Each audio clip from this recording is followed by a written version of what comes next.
Welcome to Redeeming Missions, a podcast from Every Home for Christ about the complexity of Christian missions and evangelism in our time. We host conversations that will challenge us through unique global perspectives and honest stories. Redeeming Missions is a podcast for ministry leaders, passionate evangelists, and the rest of us who might be a little bit more cautious or even disenchanted with the topic. Together, we're on a journey to find the heart of what it means to carry Christ to our world. I'm your host, Peake, and I'm so glad you're joining me today.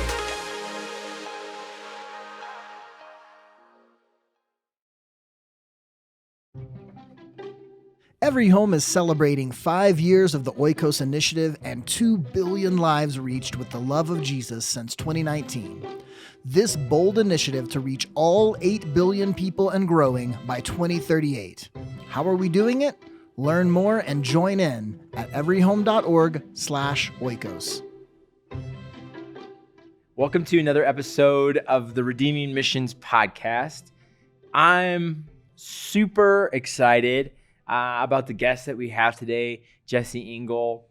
I think there's only a handful of people on the entire planet that I love more than Jess. Jess is probably one of my best friends. If not my best friend, which I probably just offended a bunch of other people because they thought they were my best friend. Jess and I go a long ways back. I'm excited about this conversation today because I think it's really important. Today I want to dig into Jess's story, just like we do on every other podcast. But actually what I want to drill in on is really the reality of our soul in the midst of life, in the midst of ministry. Really that question that you hear in the Gospels, or that statement, you could gain the whole world, but what does that matter if you lose your soul? And so I want to talk a little bit about the soul. It's not something I think maybe a lot of us are talking about. Maybe you are talking about it all the time, but it's not necessarily a dinner table conversation for most people, although it is actually at my house, maybe at Jess's house too. And so, Jess, thank you for the time, the energy. I also want to introduce, Jesse. He's a leader at the ministry of Every Home for Christ. He oversees. We call it a chief engagement officer. He's really looking over the people aspect of the ministry. And so, in addition to being a friend, he's also a leader within this the global movement of Every Home for Christ. And so, I'm just super excited that you're hanging out with me, dude. It took a while. Like all the other people that came before me, and finally, I'm just kidding. This is what I had to do to get you to hang out with me. I had to get you on a podcast. Come on, man. Here we are. Well, let's just start then, man. Let's just start in the way that we like to start on this, and give us don't give us the 30-second version of your story. Give us like the 10-minute version of your story. You can start from the womb. You can start when you're 5. It's kind of up to you and when you want to start. But specifically, I want to know what it's brought you to this point in your life, and who you are at this moment. So yeah, wow. Well, I'm happy to be here. You got your mug. We're here. We're here for it. If you're just listening to this, I have a really impressive coffee mug that I use every time on every one of these podcasts. I know you probably can't see it, but it's just got a beautiful wolf face on it, which some people might question whether that's some kind of spiritual significance. There's genuinely none. I just think it's a funny mug. We almost started today without it. Yeah, right. I went and got the mug. Well, Darren went and got the mug. Yeah, our show producer went and got the mug. It's on every one of these podcasts. It'll continue to be on every one of these podcasts. Sorry, that's just an aside for those who might be listening. I love it. Well, story and soul. I feel like we're going right for the jugular of things I care about. I think I'm in the hot seat today. I'd much rather be asking someone else for sure about their story. I want to flip the. Why do you think I'm over here and not over there? I want to flip the table and be like, no, let's talk about you, which probably is even a insight into my story. But born in Southern California, 1987. Just turned 37 years old. One of 7 children, the second oldest. So that's kind of a starting point of my formation. But I would say I was born, in essence, on the front row of the church, not literally. Praise But God that you weren't. praise, That Mother Therese did not have you on the front row of the church. although, yeah, my brother Jacob, we could go into that story about how he was almost born on the freeway, and that was one of my first learning to pray moments in my life. But that's another story for another day. Dad was a pastor. I think for me, in those early days, I wouldn't have said I had much of the typical pastor kid reality. I didn't feel a lot of pressure to perform. Life was good. Southern California, I just remember being outside all the time. Was mostly homeschooled, and life consisted of climbing trees, and we lived across the street from this big missions campus, actually, the U.S. Center for World Mission, and life was spent, playing capture the flag late at night with all the other kids and running around, playing sports.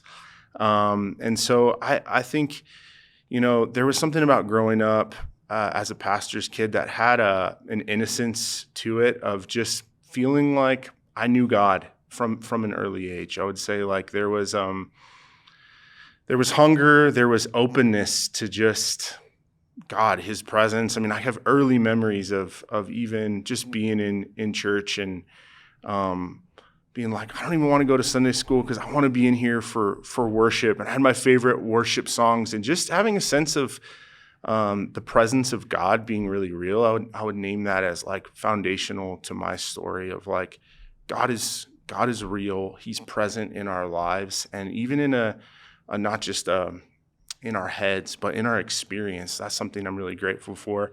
One moment to mark would be at 7 years old. I had a unique experience, was kind of a part of a youth conference with my dad. And in that context, I just had an experience of knowing God's love for me. And at 7 years old, I couldn't over or under explain it, but I found myself just crying, just sensing that like God loves me, and just in my dad's arms. Man, what a early picture of, I think, my story. And here at 37, I'm like, man, what a question. What's your story? But that being a foundational moment that I could look back to and cling to and fight for in the present reality, because everything in between, which I can get into, feels like a battle around knowing my identity as beloved, as a son. And just for 45 minutes, man, just in my dad's lap, it was dad's love, but it was God's love. And I wept. I was a tender little kid. Did you just drop your... I just dropped my wedding ring. Don't worry about it. Don't worry about it. So you're gonna ask, though. yeah. Yeah, let me pause. I think most people, like, who might be listening to this, I mean, that's a really unique part of someone's story, because like when you were doing that at 7 years old, like I was shooting off bottle rockets and like riding my motorcycle. This is why we're friends. Yeah, it's just very different. I think maybe the average person isn't having these encounters with Jesus at 7. What do you think was, I mean, how do you interpret that as, was that something that was just sovereign from the Lord, and that God was actually, this is just like a unique part of who you were and who you were designed to be? Is this, your parents? Is this your church culture? None of the above, all of the above? You have no real clue. All fair answers. But I'm just trying to mark that, because I think most people, when they're going to hear your story about experiencing God's love at 7, are going to be like, yeah, man, I still don't experience God's love like that. And he was experiencing it when he was 7. Yeah. I mean, I think those are really great questions. And the honest answer is probably all of the above, in terms of, grew up in a very charismatic culture. And, I think I'm grateful for that, and am working through some of the implications of how that formed me. But yeah, I think experiential, there was a sense of kind of normality to experience. But I think in reflection, 30 years ago, what that meant. I think it really was sovereign in the sense of the Lord giving me something to return to, knowing cool. kind of some of the other chapters of my story. And I definitely don't look at it as like I earned that or I made that up. There truly is a moment there that before a bunch of other stuff entered in, which we can talk about into the storyline, there was just an innocence. I think that's maybe the best way to speak of it, that an openness of even, we're talking about soul, or we're going to, an openness of like little Jesse's soul that just, it was simple, it was real, it was deep, like God loves me, like in a profound way. So yeah. That's great. I'm kind of actually, I'm actually like feeling what you're saying though, because I do know many people are like, man, I've never experienced that. But yeah, moving forward, I think in the storyline, there's more abnormal things, not so much in experience, but in maybe my formation. Me and you have talked about this a million different times. Like I did grow up, going to church often. I mean, grew up in a culture where we had, meetings nightly for seasons of time with worship and times of prayer and people being healed, set free, some of that charismatic, experience.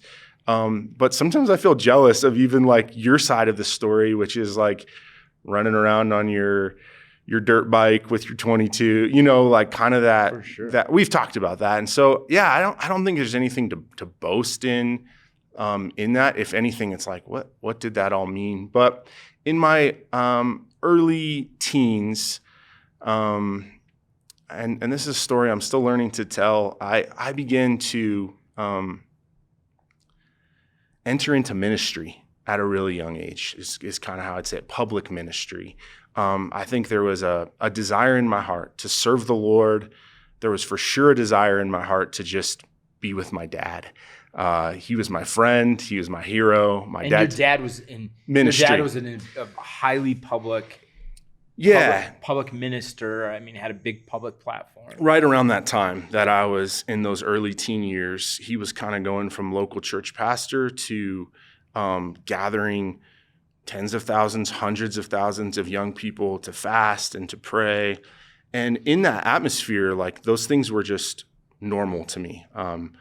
Just as normal as, Montana prairie was to you, like conferences and worship events and prayer, even fasting as a 12 and 13-year-old were just what I knew. But yeah, I kind of started to get put on a platform even at that time. And, reflecting back on that, I think there's goodness, there's things that were being formed in me in terms of just my heart for God, my heart for people, my heart to really speak to people and move their hearts and move them towards the Lord or towards the things of God, towards hunger for God. But what I didn't realize at the time, and I'm honestly just grappling with in recent years, is how some of that formed me to connect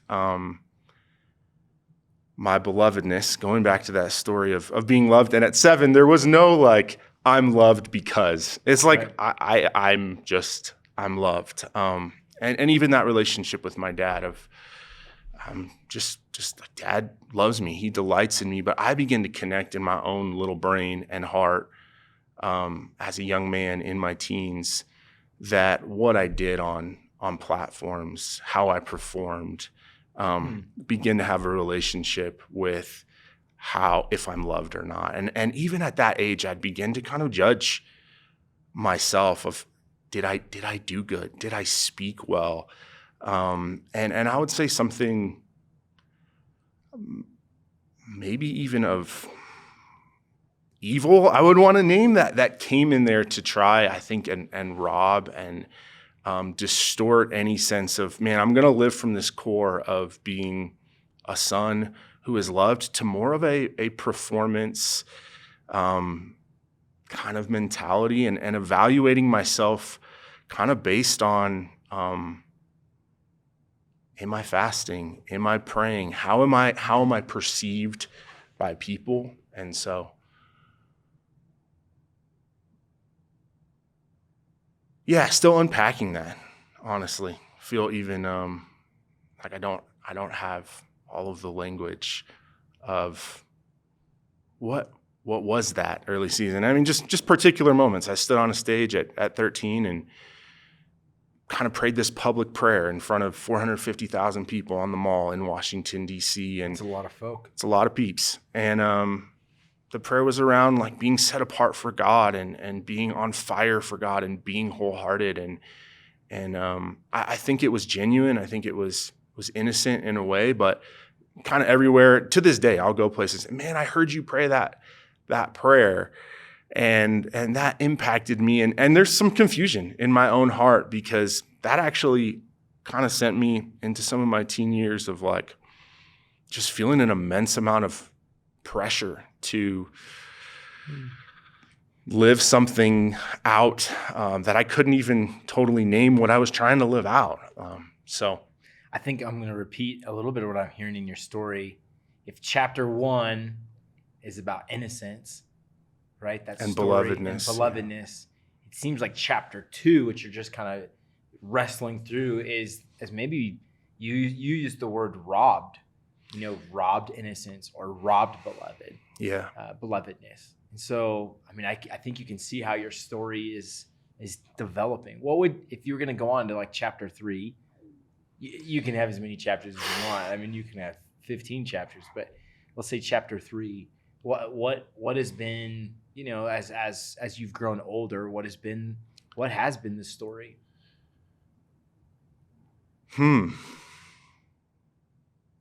I think it's recovery of chapter 1 and a detangling of I just think it's, yes, there are chapter breaks, but for me, I've just realized how I learned to relate to people and myself kind of with an outward face that wasn't always the inward reality or truth. That's profound. Yeah, I would name like there just being a lot of loneliness in that sense of I got to get up and preach or speak or pray or lead something else, and really the almost debilitating fear that if I don't continue to do that, meaning ministry, what will I have and who will I be? Like your belovedness became dependent on your performance. Specifically, I mean, again, I'm trying to empathize with somebody who might be listening to this. I mean, I think this is crazy, but with ministry, like this guy's doing ministry, and at the same time, this is his report card on his own belovedness. Yeah. And not that anyone ever came and told me that. Of course. But there were moments. I mean, when you stand on a platform or fast and pray for 40 days, which I did as a 13-year-old. And again, just I'm still unraveling. Like, was that good? Was that bad? I have kids now. I'm looking at it through the light of would I want them to do that? And I'm even in conversation with my parents about those chapters of my life. Like, guys, what was going on in you? Like, what did you see in me? But yeah, I think that you nailed it. The idea of a report card that no one ever was giving me grades, but I would stand up on a stage at 13, 14, 15, 18, go here to do this, even missionally. And I know that's even part of the conversations and very different ones than this you've had on this podcast of doing things for God, like in the name of Jesus and being praised. Like, man, you're so amazing. You went to this specific place on mission and for Jesus. And I'm getting that report card and they're saying you got an A+. Man, you spoke that message, you got an A+. And I'm getting off the stage going, that praise, that celebration is actually celebrating something that is somewhat disconnected to something deep inside, which is like there's more to Jesse. than just I get on a stage and move people's hearts or lead prayer or something like that. But those things became like identity statements. This is what I do. I do ministry.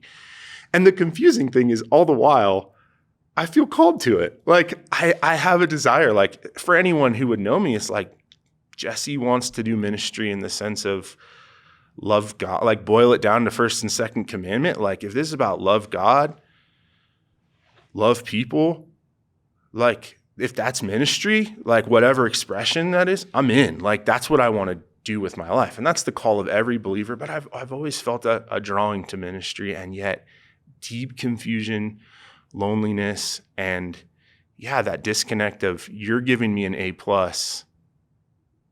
but you don't know that it is not well with my soul. Right. Which is that's a hard space. I know we're going to hit, we'll circle back to our soul here in a minute, but talking about that fracturing, that language of like, there's a part of you moving in one direction, another part of you moving in another direction, getting A+ over here, loneliness is over here as your experience. And we've talked about this for years. We've experienced this actually together a lot, of just sometimes the loneliness or the reality of working through ministry, especially when you start in ministry or in missions or something like that. When you start young, you start at an age where you're impressionable.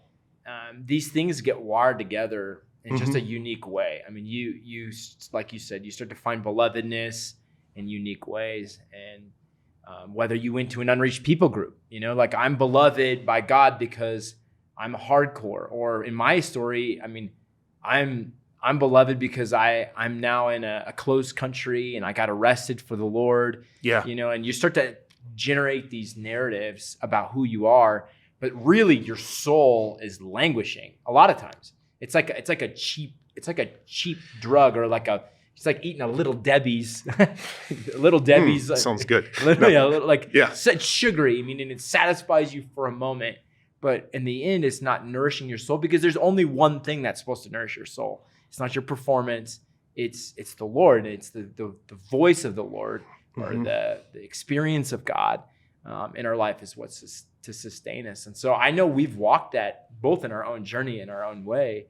But this kind of ministry fracturing that can happen, I think it happens to people all around the world who experience burnout in ministry, or pastors who experience burnout. It doesn't have to happen just in ministry. It can happen in normal everyday living. It could be if you're a stay-at-home mother and you find your identity in your performance as a mother. So maybe can you speak to that for a second? Because your story is so extreme on the ministry side. Maybe speak to it. Imagine we're talking to normal everyday folk, and they're relating to you. They're going, oh, I can actually kind of get that, but I get it as a mom, or I get it in my professional career. This morning I was having coffee with a couple guys. We get together once or twice a month. We've been going through a book, kind of not like full Bible study, but exciting. It's like, it's ended up actually being more of like story, like, hey, like where are we at in our story? What is our story? That's not how we started, but that's where we've gotten. Even today, thinking along the lines of what you're saying, my story is so different in as much as everyone's story is so different. But I'm sitting with three guys, and what's coming up, we're in our late 30s, kind of this midlife. People are wrestling through jobs and careers, and it's actually that, I'll probably slaughter it, but something along the lines of Henry Nouwen quote that, our belovedness is not connected to what we do or what we have. And I'm looking at these guys this morning, and they have just as different as stories as me, but the question's the same. As they're thinking, do I take this job, or I'm not happy here, I'm looking for this, or restless here. The deep question is actually, am I held? Am I beloved? Like, is there someone on the other end that's going to be the voice of like, you're okay, you're good, you're chosen? The basic kind of human things. And so, I do. I think about my wife. Like, taking care of 4 small children and how the fracturing can happen there. And it's like, who am I? I've lost all sense of self. I'm drowning. Who am I? What do I do? And I just think that's from the real friendships that I have. That temptation is just common to us all, to find our identity in what we do, in who we know, our relationships, and all these things that are good. They're in essence good, but without the core of like, hey, if all of those things were stripped away, would I be okay knowing the Lord is holding me, the Lord is writing my story? And man, you get close to that and it's like, ooh, it's scary. Yeah. It's scary. And we need people, we need purpose. Like I think it's how those things can be healed, and the Lord can say, yeah, I'm gonna give you something to do, and I'm gonna bless you, financially. I'm gonna give you community. But like you said it earlier too, at the core, at the soul, at the heart of hearts, like is it gonna be built on the foundation of I'm just inherently loved, like God made me for himself, right? And meets me where I am. And so let me introduce some language at this point, and even in your story, because I know it's relevant. I think people listening might be, I think what we were saying is so profound, and it's actually so relatable in so many ways. I started out the podcast with that verse. What does it profit a man to gain the whole world but lose his soul, or her soul? I think it's his or her soul. And I think that's what we're talking about. Mm-hmm. You could have the best job, you could find your identity in your children, you could find your identity in ministry, preaching, platforms, relationships, unreached people groups, missional activity, but the loss of the soul.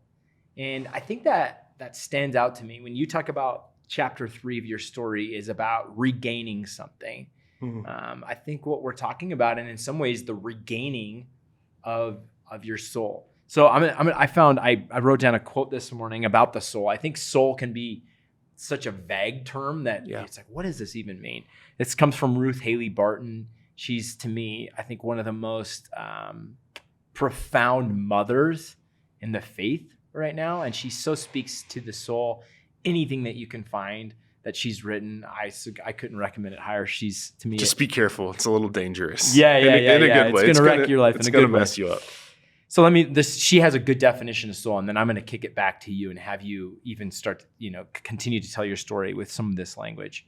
When I refer to the soul, I'm not talking about some ill-defined, amorphous, soft around the edges sort of thing. I'm talking about the part of you that is the most real, the very essence of you that God knew before he brought you forth into the physical form, the part of you that will exist after your body goes into the ground. The sentence that jumps out to me there is the part of you, the soul being the part of you that is the most real. It's the part of you that God knew before you had a body. When you think about regaining your soul, what's at stake here in your story? I mean, to regain the most real part of Jesse Engle, what has that meant for you in chapter 3 of your life? I think it's meant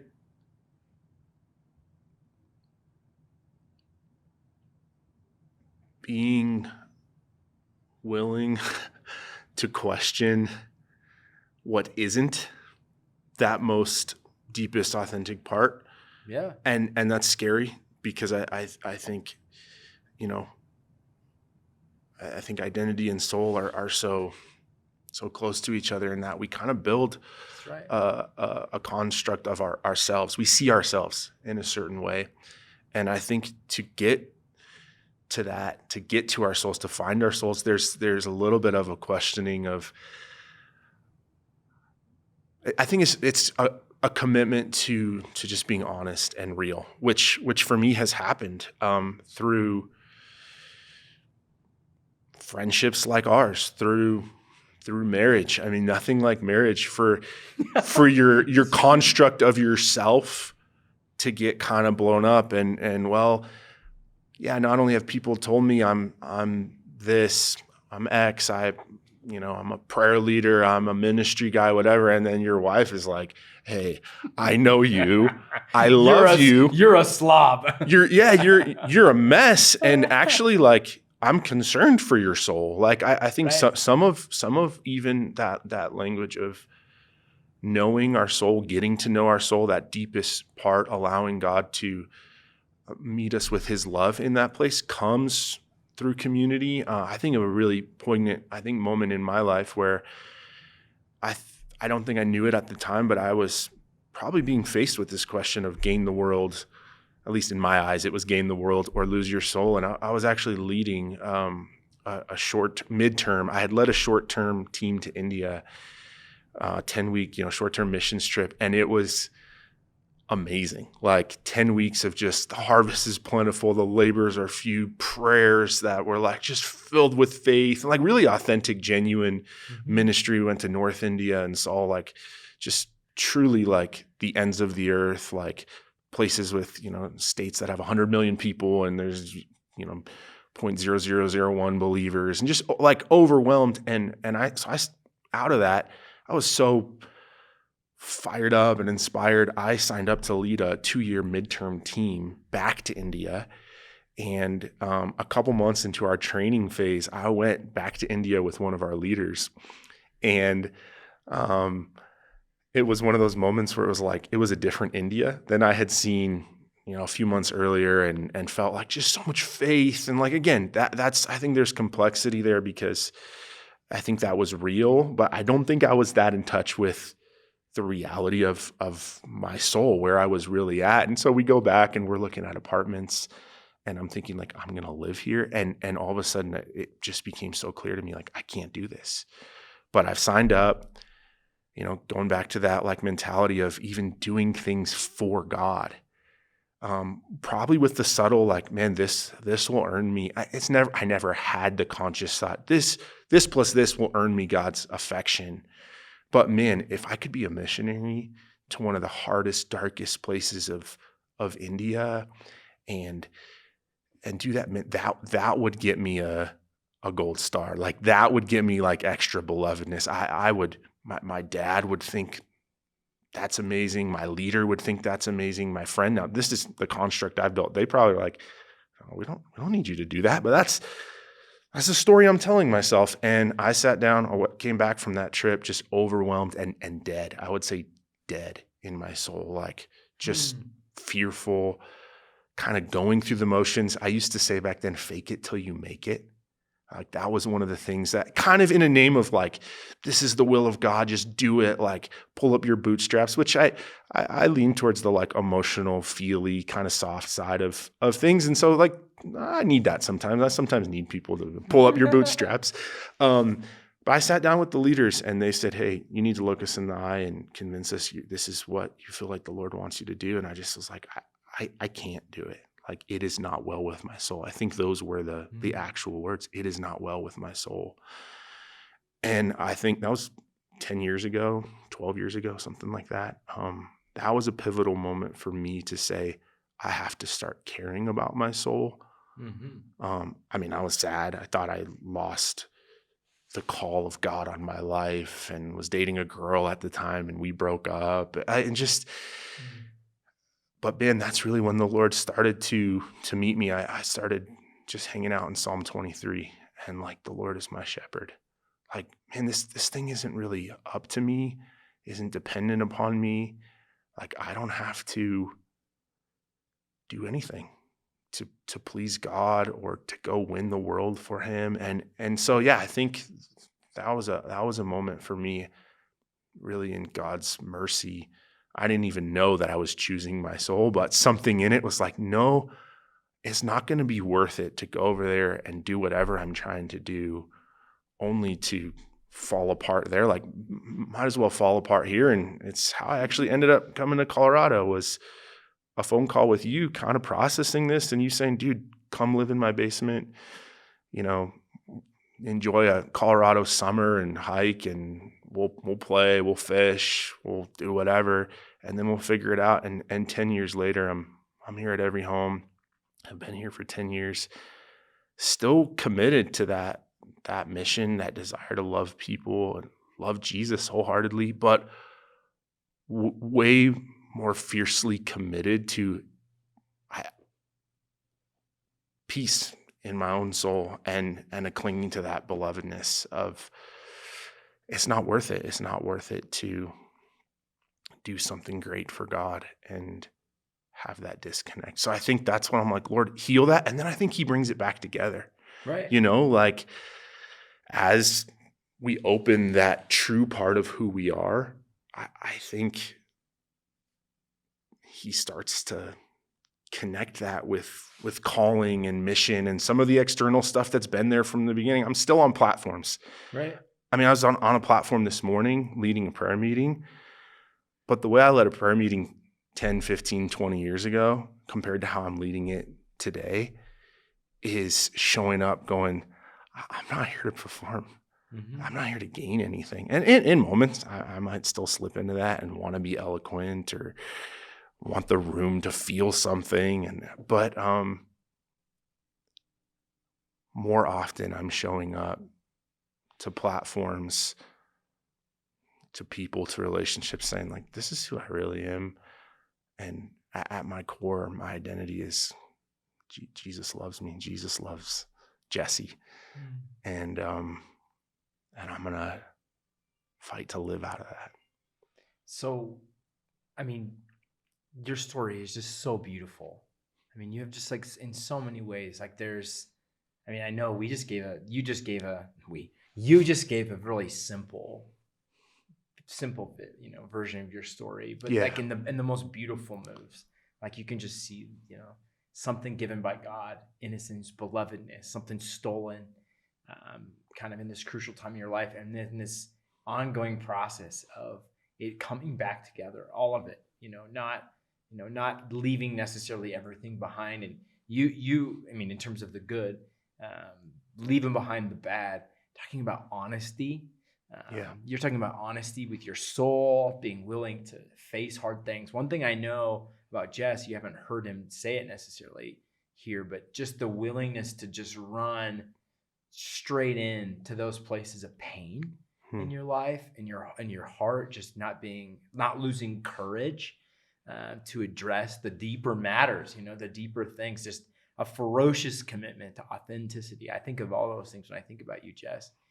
I can think of people listening to this. And I think, our audience for this podcast is about 90% in America. 10% though of our audience is listening in from around the world, which there's different culture. Sure. And there, most of our audience is millennial. So most of the audience of Redeeming Missions is millennial. And so they're going to resonate a lot with some of the language of authenticity and honesty. But we also have these other generations that are maybe listening into this conversation and they're saying, man, these guys are so touchy-feely. Yeah. These guys are so emotional. Maybe they're thinking... As I'm crying, crying here because you just like blessed my story and like, Jess, I love your authenticity. I'm like, oh, thank you.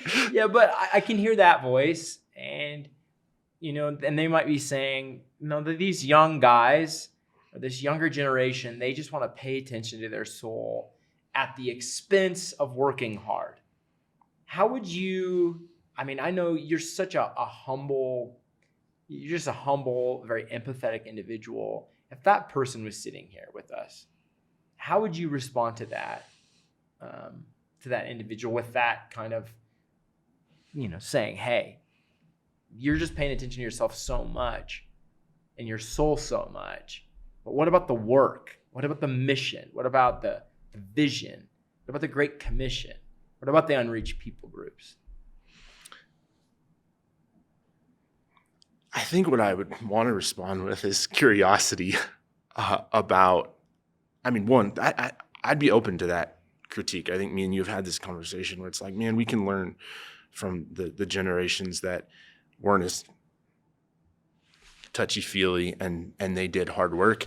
I think I also know some people in that generation that in moments of honesty express something that's missing. And Right. and I guess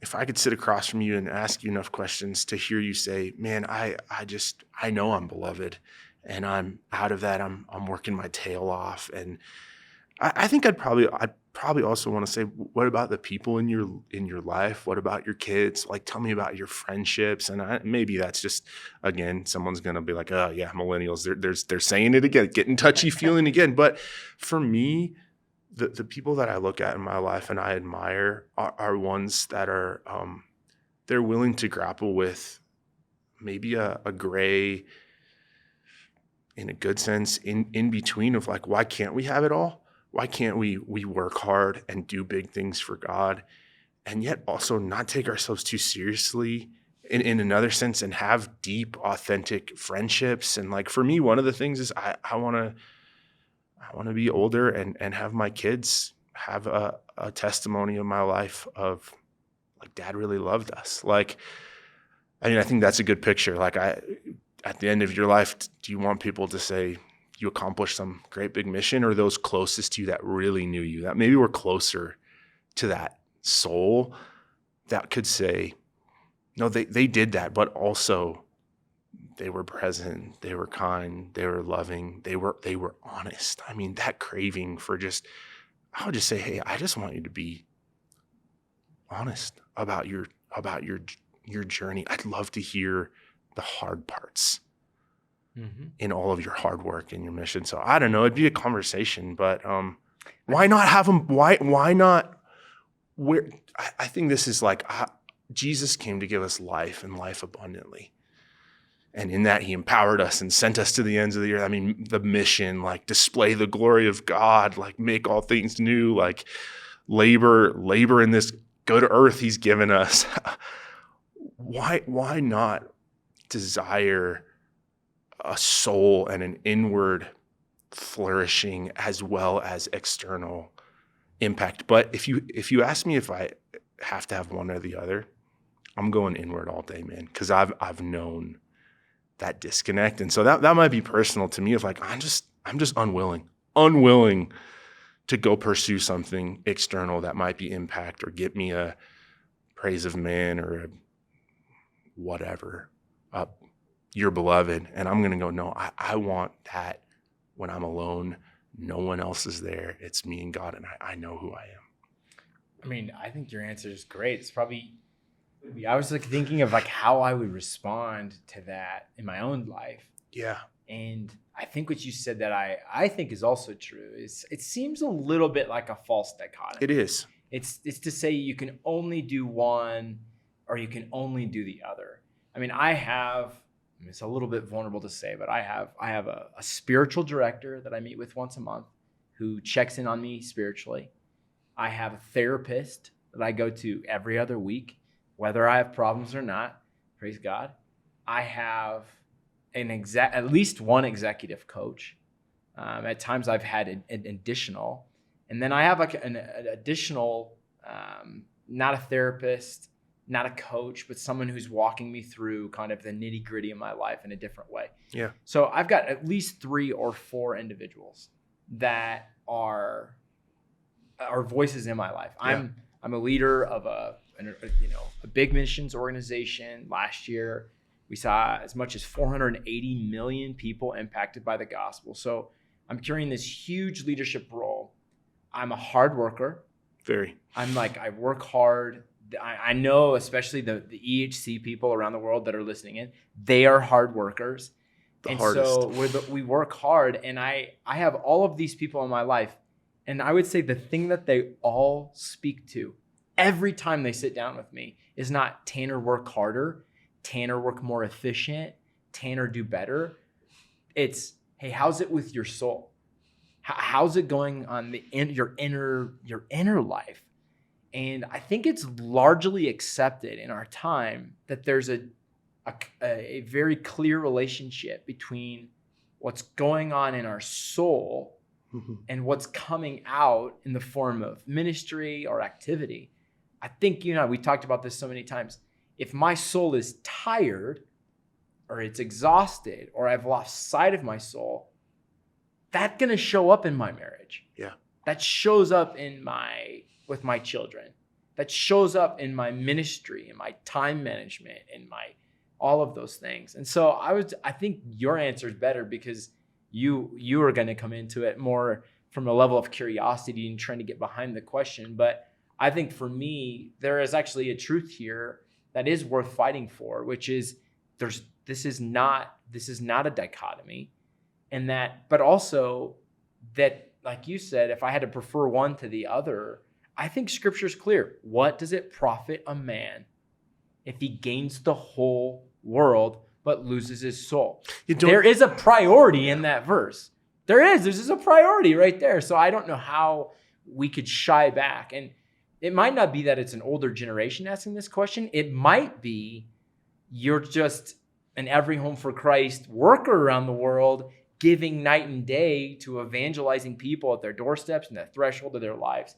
And you're saying, I can't slow down to pay attention to my soul. I think what we're trying to say is, if you don't slow down and pay attention to your soul, this could have a deep impact on your life. Yeah. And I think in that slowing down, it requires us to trust the Lord and know our own limitations. I mean, the hardest worker, make me the most influential Christian person in the world, Lord, or the most impactful evangelist. It still isn't going to get the job done at the end of the day. It contributes. It matters massively. I don't want to take away from that.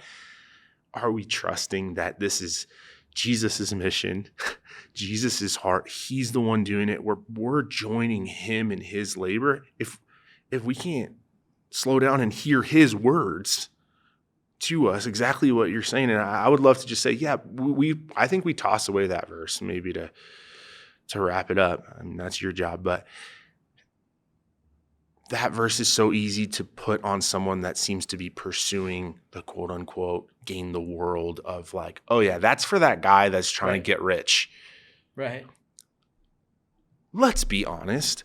We all want to make impact and be celebrated. And like, I don't care what your sphere of influence, it doesn't have to be about platforms and how it was expressed in Jesse's story. Like the mom world, you want to be seen as a great mom, like to gain the world. But in the process, if we lose our soul, what if it's gain the world in ministry? What if in our context, and we've said this so many times, it's reached the whole world? Like what if we actually did our vision? What happens if we fulfilled the quote unquote Great Commission and lost our soul?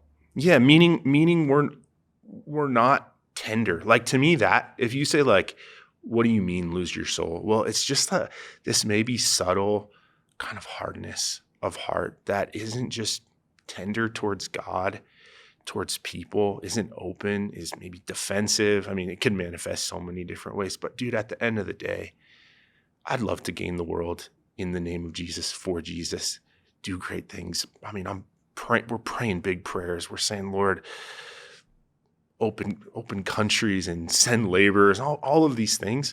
If at the end of the day, I'm not on my front porch in a rocking chair with your mug and a good cup of coffee and my Bible open, or with one of my friends, and there's a tenderness of heart and a gratitude to the Lord for his faithfulness and his love. And at the end of the day, I'm saying, you know what? I'm beloved. Not because I did all that or didn't do all that, but just because God is who he is. And this is how he's chosen to relate to me, is through love. That's all I want, man. But I want it all. We are wrapping up. I think it'd be good to leave our audience with something, our listeners, watchers, with something practical. Someone maybe was listening to this and they think, oh man, that gets me. Like I need to dial in my soul. I need to care about my soul. I need to give attention to my soul. I don't want to lose it. My soul's tired. what would you, Jess, practically in it, just give one thing. I'll give one thing and you give one thing. What is one thing that you found that's helpful in the preservation of your soul, or the regathering of your soul? It's one I'm not good at. It's one that's new to me, but it's silence. I think for me, I mean, you've heard it today. I like to talk. I like prayer meetings. I like to pray with people. I like to listen as well. I like to talk. There's something about being quiet and feeling like there's nothing for me to offer God, and probably with the posture of my hands open, just surrender. Like, I'm here. One of my favorite songs is from Les Mis, and it's the bishop, the priest, saying to Jean Valjean, well, they're singing the song, and Jean Valjean says, he told me, he's talking about his salvation experience with this bishop, and he says, he told me that I have a soul. Like, there was an awakening that he even was a soul. And I think for me, it actually starts with that. I'm a soul before God. I don't belong to anyone else but him. I was made by him, for him, and open hands and just quiet. Like, sometimes it feels really barren, really empty, but there are moments of my heart just being tender and going, if this is true, this is really good news, and I'm gonna sit with it. So open hands and quiet, or maybe with some good instrumental music too, because complete silence is hard. I love silence. I mean, I love and hate silence, but I think you're right. That's a really good place. You know, I heard there's a Parker Palmer quote that I love, that he describes his soul like a wild animal. And that sometimes the way to approach your soul is like the way that you would approach a wild animal, that you'd maybe move into the forest and wait until it comes out, you know. And so I think when silence is a form of patience, it's a hunt, it's a search for your soul. And sometimes it takes our soul a second to come out, you know, to find your soul, to find that real part of you. Okay, that's beautiful. I think yours is probably the best. But I think another thing that I think is practical in my life right now is maybe some boundaries with my time, specifically times of rest. I think that, I mean, I'm not the only one that has a busy schedule or has a busy life. Everyone's busy. Yeah, I mean, it could be, you know, you talked about Maddie, your wife, it's 4 children, or my wife with 3 children and doing a doctor. I mean, everybody's got things going on. And I think it's so easy in our life to just go. And we don't take the time to slow down and to really give our life space to breathe. And one of the things in the last 6 months that has just been transformative for me, and it's really allowed me to stay grounded in a new way, is that I put on my calendar, I have my assistant put on my calendar time where I can't do work. Like I protect it. I can't go and prepare for a sermon. I can't go make an org chart. I can't do the spreadsheet. I can't deal with the partners or the staff issues. It's space just for me to really respond to God or to be with God. And I get not everybody can do that. I get not everybody can have an assistant that pushes back the business of their life. But what I would say, every person could make a boundary. Can carve it out, whether that's in the morning, at night after your kids go to bed.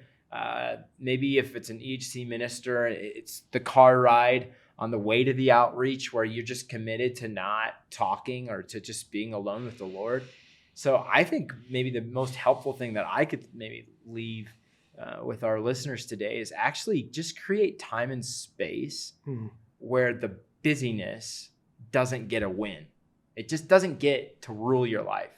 Put your phone away, you know, put the screens away. It's hard. And just, and I'm not saying it has to be some kind of like solemn devotional time. I'm not saying that at all. Some of my best quality time is I go and exercise. Yeah. And I find the Lord there. So, and I know you'd say the same thing. So let's just wrap up. I'm so grateful, Jess, for your honesty. I think this is a really really, really, really important conversation for anybody who would know me real personal like you do. You know, this is one of the most, if not the most important thing to me. This most important conversation. It's actually not missions. It's this. I care about this, and that this conversation about the soul would flow in to our activity, our carrying of Christ. Let me end with the same question I ask at the end of every podcast. We use this really specific terminology here at Every Home for Christ. We talk about carrying Christ. When I say that term, carrying Christ, what does that mean to you, or what comes to your mind? Man, I feel like I could talk for a long time about it, but I think there's something about the tears of Jesus. And maybe even our tears in showing up in people's life to meet them in the places they don't feel beloved. They don't know they're beloved. Something about just, the face, the human face, but specifically tears of just empathizing with, showing compassion towards, being present to people's pain as an act of love. I think that's what Jesus has done, is doing for me. That's what you've done for me. That's what my wife has done for me. That's how Christ has been carried to me in a profound way. And I want to do that. I want to see a whole tribe of people who would show up with tears, kind of like almost tears but a smile on their face, to just people's lives and stories and where they're really at. Beautiful, beautiful, beautiful answer to that question. I think that we all aspire to that, showing up to people like Christ did. Smiles, tears. Thanks, Jess. It's a good time. Thanks for everybody listening in again, and join us next time on Redeeming Missions. Thank you for joining us today on the Redeeming Missions podcast. If you like what you heard, we encourage you to visit everyhome.org/redeeming missions to find all past episodes and learn more about supporting the efforts of Every Home to carry Christ to everyone, everywhere, in every generation. Echoing the prayer of St. Patrick, Christ with us, Christ before us, Christ behind us, Christ in us. Let us carry Christ to our world. Until next time.